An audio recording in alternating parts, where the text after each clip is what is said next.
Bonjour à toutes et à tous et bienvenue sur cette vidéo dont l'objectif est de faire un petit tour des services de sécurité de Google Cloud Platform. Cette vidéo s'inscrit dans un ensemble de vidéos consacrées à la plateforme Google Cloud Platform et qui servira particulièrement à la préparation de la certification Google Cloud Digital Leader, qui est la certification de démarrage du cursus de certification de Google Cloud Platform. Donc dans cette vidéo, eh bien, je vais me consacrer aux services principaux, qui sont liés à la sécurité. Alors cette vidéo sera probablement à regarder en complément de la vidéo sur la partie Identity and Access Management, parce que là encore on parle d'identité, de gestion des accès, donc quelque part de sécurité. Donc les 2 ensemble vont vous donner normalement le périmètre nécessaire de révision, pour l'examen Cloud Digital Leader. Donc, premier des services à connaître, Cloud Data Loss Prevention, Data Loss Prevention, pardon, qui porte donc bien son nom. L'idée derrière, c'est de pouvoir détecter et protéger les informations, les données sensibles qui peuvent être stockées dans votre environnement Google Cloud. Et quand on parle de données sensibles, on parle bien entendu de données de type information personnelle, donc ce qui s'appelle en anglais PII, hein, donc Personal Identifiable Information, ou alors les informations à caractère de santé, qui s'appellent donc en version anglophone les PHI. Donc l'idée effectivement de Data Cloud Prevention, c'est de pouvoir, donc c'est un service vraiment de DLP, hein, pour protéger et protéger les données de type sensible. Voilà. Deuxième service à connaître, Cloud Key Management Service ou Cloud KMS. Alors Cloud KMS en fait, donc il va être, une solution qui va être multi-tenant et qui va vous permettre de gérer, donc de créer, d'importer et de gérer des clés cryptographiques et de faire des opérations cryptographiques avec ces clés, donc opérations de type chiffrement ou de type signature. Le tout depuis finalement un service centralisé cloud, donc ça reste du managé, bien entendu. Et donc, vous allez pouvoir utiliser ces clés directement avec KMS ou avec d'autres services derrière. Donc globalement, dès que vous allez avoir besoin de clés de chiffrement, faire des opérations de chiffrement ou de déchiffrement, eh bien ce sera fait effectivement avec ce service. Vous avez également le Cloud HSM, donc avec le notion de donc là ici on est sur une solution multi-tenant, donc le Cloud HSM, ça va être une solution single tenant pour un seul client, qui va vous permettre donc un HSM, c'est un hardware security module, donc c'est un module matériel spécifique dédié à la gestion des clés cryptographiques, avec derrière différents niveaux de certification, donc notamment les certifications américaines qui vont traiter en général de la notion d'opération de module cryptographique, ce seront les FIPS 140 quelque chose, donc là ici on a le 140-2 level 3 pour ce Cloud HSM en termes de certification. Et donc le Cloud HSM va vous permettre donc d'avoir un HSM avec des clés de chiffrement, qui seront protégées justement par le HSM dans du hardware directement. Voilà.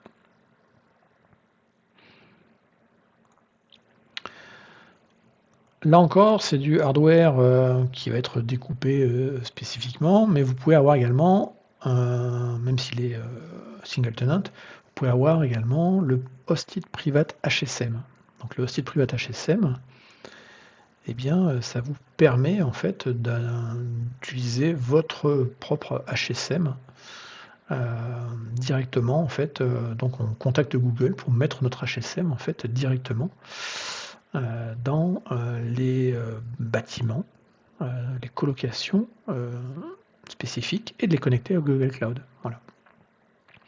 Donc il va falloir du coup effectivement du peering derrière, c'est plus particulier, mais là c'est effectivement quand on a besoin de choses particulières pour faire effectivement d'avoir des équipements HSM spécifiques. Donc version la plus simple, probablement la plus utilisée, version un peu plus dédiée et version complètement dédiée. Donc ces trois produits-là sont là pour de la gestion de clés cryptographiques. On a également la gestion de secrets. Donc ça, c'est une différence par rapport à d'autres fournisseurs où les mêmes services font à la fois la gestion des secrets et la gestion des clés cryptographiques. Dans Google Cloud, si vous avez des applications qui ont à manipuler des secrets, alors un secret, ça peut être plein de choses, hein, ça pourrait être un mot de passe, ça peut être une chaîne de connexion à une base de données, voilà, il peut y avoir plein de choses sur un secret. Et bien, du coup, il y a un service qui s'appelle simplement Secret Manager, qui va vous permettre en fait de stocker, alors ça peut être des clés d'API, oui, par exemple, donc clés d'API, password, certificats, autres données sensibles. Donc dès que vous avez besoin de stocker des choses de manière sensible qui ne sont pas de la cryptographie, eh bien ce sera stocké dans Secret Manager. Et ensuite, effectivement, vous allez appeler ce Secret Manager au travers d'API dans vos applications. Alors, service super important à connaître, parce que il est un petit peu au centre de tout ça, c'est le Security Command Center, le SCC.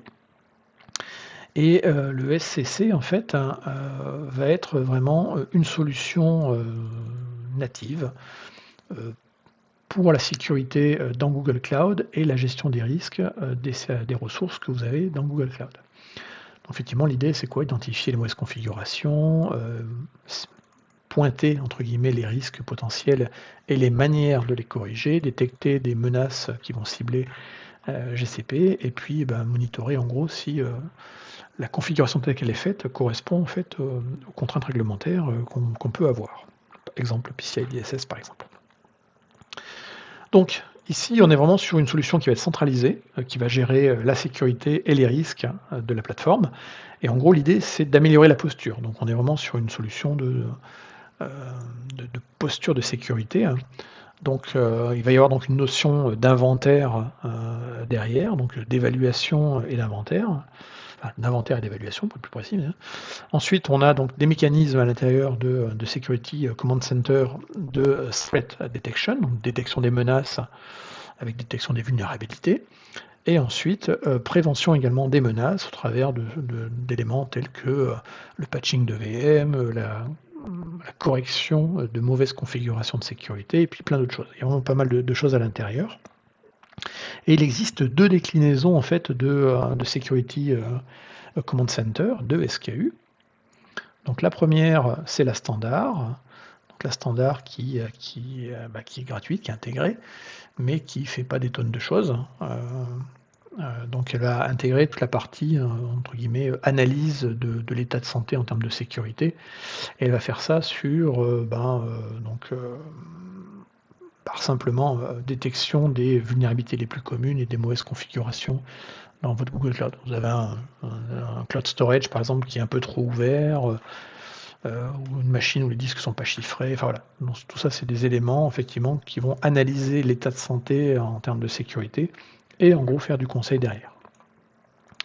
Et donc le Security Health va s'appliquer, va automatiquement faire ça sur certains services Google. Donc toute la partie monitoring, alors les computes classiques, VM et Kubernetes, le stockage traditionnel, le cloud storage, les bases de données managées, le service de base de données relationnel managé qui s'appelle Cloud SQL, qui fait, je le rappelle, du PostgreSQL, du MySQL et du SQL Server. Sur la partie IAM, le KMS dont j'ai parlé tout à l'heure, et sur le Cloud DNS. Voilà. Donc ça, c'est les services sur lesquels en fait il va chercher les vulnérabilités et les mauvaises configurations.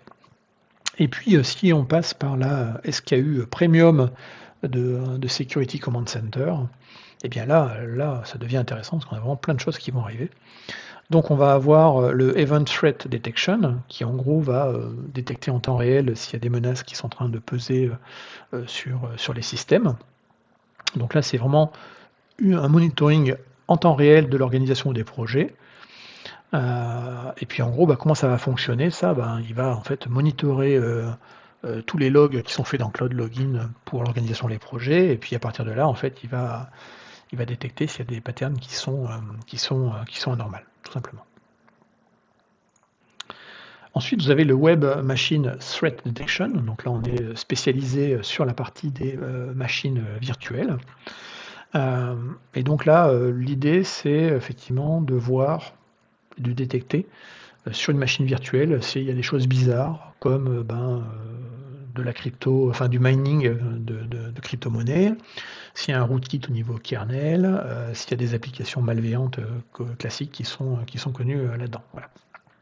Donc là, si vous avez ce genre de choses qui tournent sur vos environnements, ce sera remonté assez rapidement. Le Web Security Scanner, lui, en fait, va identifier des vulnérabilités sur les services qui font tourner assez classiquement les applications de type App Engine, GKE ou alors la partie VM Compute Engine.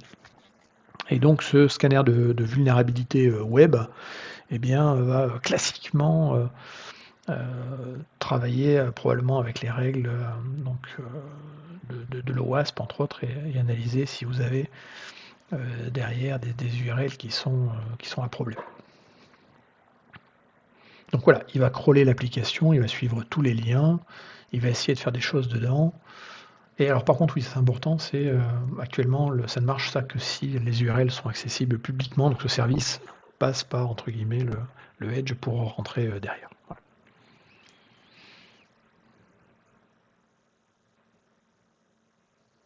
Donc comme je disais, le Web Security Scanner, il va en gros travailler principalement avec les vulnérabilités les plus classiques, celles qui sont définies dans le projet OWASP, et donc les choses les plus classiques en termes d'attaque.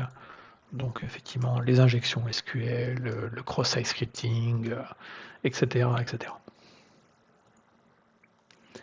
Et dernier composant qui est disponible avec la SQL Premium, c'est le Container Threat Detection, où là, en gros, ça va monitorer effectivement l'état des images des OS qui font tourner des containers.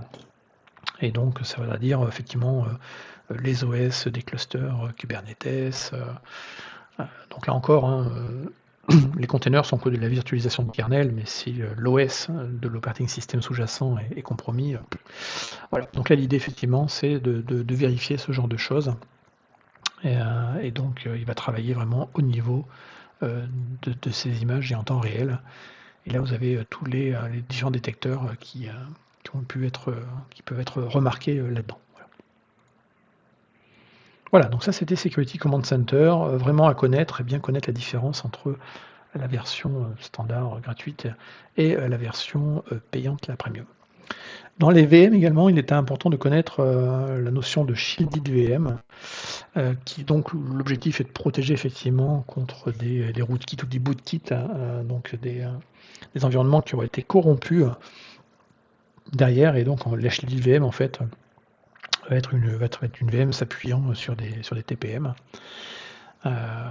Et donc vont limiter entre guillemets les attaques potentielles derrière. Voilà. Donc voilà, comme je disais effectivement, il va y avoir du secure boot avec un boot mesuré au travers d'un virtual TPM, et puis vous avez également un BIOS UFI derrière et un contrôle et un monitoring de l'intégrité des VM. Le Private Service Catalog va permettre de déployer, de packager des ressources Google Cloud sous la forme d'offres de services. Donc là, on parle d'offres de services à l'intérieur, entre guillemets, sur un catalogue interne pour une compagnie. Et ça permet donc de limiter finalement l'ensemble des services disponibles dans un Google Cloud. Et ça permet de déployer, de gouverner un petit peu les workloads et les stacks applicatifs qui vont pouvoir être déployés. Que dire de plus dessus voilà, donc le catalogue va contenir finalement une liste contrôlée et épurée de solutions qu'on connaît, que l'administration connaît, et ensuite l'administrateur cloud va les partager aux utilisateurs dans l'organisation. Donc l'idée, voilà, c'est de limiter le périmètre de services consommables par les utilisateurs de GCP au sein de l'organisation. Et puis, dernier service dans la partie Security Service, c'est Chronicle CM. Donc c'est un service de CM, donc de Security Information Event Management. Et donc l'idée, c'est d'analyser, de rechercher dans la masse d'informations des différents logs de sécurité et de la télémétrie réseau, s'il y a des problèmes ou pas. Donc c'est un CM tout à fait classique qui a été racheté par Google, si je dis pas de bêtises. Mais voilà. Donc là, c'est de la détection de menaces et de l'investigation surtout derrière. Et donc on concentre le tout avec derrière un moteur de stockage, plus d'analyse, et puis pas mal de ML derrière pour traiter le tout. Voilà, on a fait le tour des principaux services de sécurité qu'on a dans Google Cloud Platform. Avec ça, normalement, vous devriez répondre à toutes les questions dans l'examen du Cloud Digital Leader. N'hésitez pas à regarder les liens et les autres vidéos qui sont dans les descriptions de cette vidéo, ainsi que également dans cette description le lien vers la mind map que je viens de vous présenter. Merci et à bientôt, au revoir.